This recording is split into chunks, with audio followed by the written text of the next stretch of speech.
A legal battle could silence not just one group, but many voices across Texas. The Texas Attorney General sued to shut down Houston immigration advocacy nonprofit FIEL, claiming it crossed the line with political activity, raising alarms among churches, charities, and free speech advocates. KPRC2's Ricky Munoz spoke with a group, a local church leader, and a legal expert about what this means for nonprofits statewide.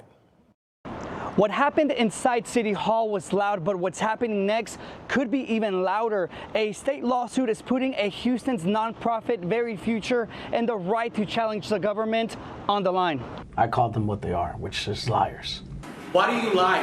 Why do you lie? Shouted Cesar Espinosa, the executive director of FIEL, standing feet away from Mayor John Whitmire and Houston's police chief Noe Diaz at city council meeting. He says he was defending a mother whose son with autism ended up in federal custody. We start hearing terrible things about me, about FIEL, but more importantly, about Emmanuel and his mom. Within hours, the Texas Attorney General announced a win in the 15th Court of Appeals, allowing him to move forward with a lawsuit that could dissolve FIEL's nonprofit charter.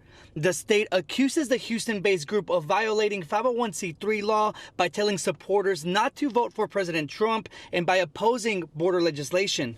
He will go after groups he doesn't agree with, but at the end of the day, groups that he agrees with, he'll leave them alone. And the only thing we want to do is we want to help people like Emmanuel's mom to get the end result that they really need.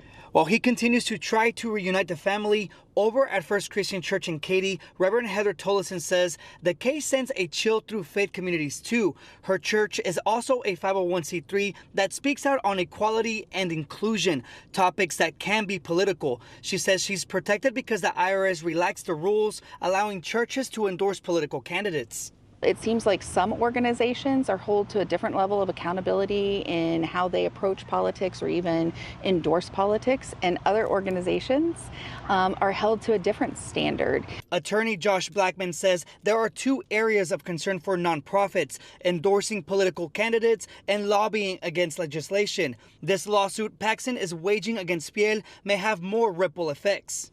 Well, I think organizations that engage in public advocacy have to be very clear of not crossing the line of opposing or favoring certain candidates, and also not favoring or opposing certain legislation. They have to have a different lobbying status to do those tasks. We are in the civil rights fight of our time, and that we have to continue to raise our voice and not be intimidated by anything or anyone. FIEL is going to continue to fight to keep its charter and the ability to challenge the government. The AG tells me that it's not about covering up free speech, but enforcing the law.